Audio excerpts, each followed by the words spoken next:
అమ్మ అన్న బూత్ అన్నట్టు ఏం మాట్లాడన్నా కూడా దాని మీద కేసు పెడతారు, బూతులు మాట్లాడడానికి కేసు పెడతారో తెలియదు. ఐ థింక్ శైలజనాథ్ మీద ఇప్పటికే తయారై ఉంటుంది ఒకటి, కొంచెం ఆవేశంగా ఎక్కువ మాట్లాడాడు, గట్టిగా అరిస్తే కూడా కేసు పెడతారు.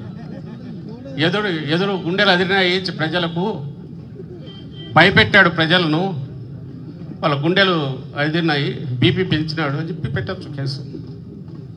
అంటే చట్టాన్ని ఇంటర్ప్రిటేషను, చట్టాన్ని ఎట్లా వక్రీకరించడం అనేది ఏ లెవెల్కి పోయారంటే, ఇట్లా పెట్టాలంటే బహుశా మనం వచ్చిన 6 నెలల్లోనే వాళ్ళందరినీ పెట్టేసిండొచ్చు. అఫ్కోర్స్ రేపు వచ్చినాక అదే మనం చేయాలి, తప్పదు. చేయకుండా అయితే ఉండగలిగే పరిస్థితి లేదు. అయితే మనకు రెడ్ బుక్ అవసరం లేదు, మన నాయకుడు చెప్పినట్టు రెడ్ బుక్ అవసరం లేదు, ఎవరికి వారికి తలకాయలోనే ఉంది. ఆ ఇబ్బందులు పడుతున్న వాళ్ళంతా ఇక్కడ ఉండే వాళ్ళతో సహా ఇక్కడికి రాలేని వాళ్ళు క్షేత్రస్థాయిలోనే ఉన్నారు, పైనుంచి కింది వరకు. జగన్మోహన్ రెడ్డి గారి దాటికి తట్టుకోలేక ఆయనను జనంలోంచి ఎలా ఉండకుండా చేయాలనడంతో పాటు, ఆయన సెక్యూరిటీని కాంప్రమైజ్ చేయడంతో పాటు, ఆఖరుకు పార్టీ అనేది లేకుండా ఎట్లా చేయాలి మొత్తం తీసేనే అంతవరకు వాళ్ళ కుట్ర ఉంది. ఇంకా వేరే రకంగా ఎదుర్కోగలమని వాళ్ళకి నమ్మకం లేదు, ధీమా లేదు. రాజకీయాల్లో ఏముంది, ఎన్నికలు జరిగితే ఒకరు వస్తుంటాం, ఒకరు ప్రతిపక్షంలో కూర్చుంటాం, 5 ఏళ్ళకి మళ్ళీ ఎన్నికలు జరుగుతాయి. కానీ ప్రజాస్వామ్యబద్ధంగానో పద్ధతి ప్రకారం రాలేమని తెలుసు కాబట్టి, ఇంకా అన్ని వేషాలు అయిపోయినాయి కాబట్టి, ఇంకా ఉండే శక్తులన్నిటినీ కూడగట్టుకొని మన చచ్చి బతికి బయటకు పెట్టినాడు. వాటన్నిటి దీనివల్ల వచ్చిన విజయం అది, దాన్ని విజయం అని చెప్పుకోవడానికి సిగ్గుపడాల. బట్ అది విజయం, మనం యాక్సెప్ట్ చేస్తాం ప్రజాస్వామ్యంలో.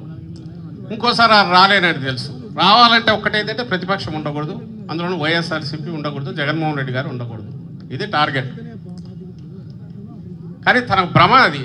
నిన్న సత్తెనపల్లి, నిజంగా చెప్తున్నా, సత్తెనపల్లిలో నిన్న వచ్చిన జన ప్రభంజనం ఏదైతే మనం చూసామో మీరందరూ, ఒక్కటంటే ఒక్కటి కూడా వాహనం కానీ ఇవి కానీ మాట్లాడుకొని వచ్చినప్పుడు, ఎందుకంటే దేన్ని అలౌ చేయలే.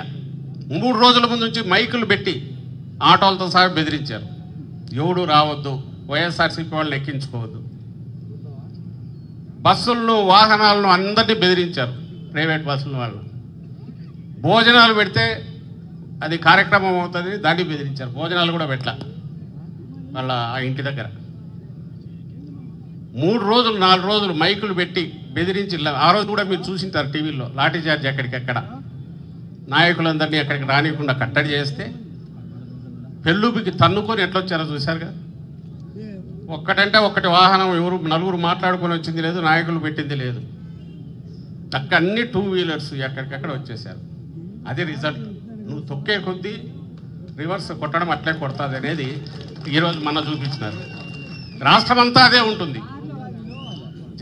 వీళ్ళు అనుకుంటున్నారు జగన్మోహన్ రెడ్డి గారు పోతుంటే వచ్చిన వాళ్ళందరినీ వాళ్ళ మాదిరి డబ్బులు ఇచ్చి బస్సులు ఎక్కించుకొని తీసుకొచ్చుకుంటున్నారు కాబట్టి ఆ బస్సులు ఆపేస్తే ఎట్లా వస్తారు అని పరిగెత్తుకుంటూ వస్తున్నారు. పొలం గట్లెంబడి పరిగెత్తుకుంటూ వస్తున్నారు, అడ్డంగా మోటార్ సైకిల్ వేసుకొని వస్తున్నారు. ఇవి మనకు ఎక్కడికి చూసినా కనపడుతున్నాయి. ఇదే నిన్న చంద్రబాబు నాయుడు ఆయన వెళ్ళాడు గుంటూరు, నా దగ్గర మీరు చూసింటారేమో తెలియదు, వీడియో వచ్చింది. ఆయన రోడ్ షో చేశాడు. ఉండరు సహజంగానే, ఉండాలని కూడా మనం ఒక్కొక్క నాయకుడు ఒక రకంగా ఉండదు, దాని పెద్ద క్రైటీరియా కాదు.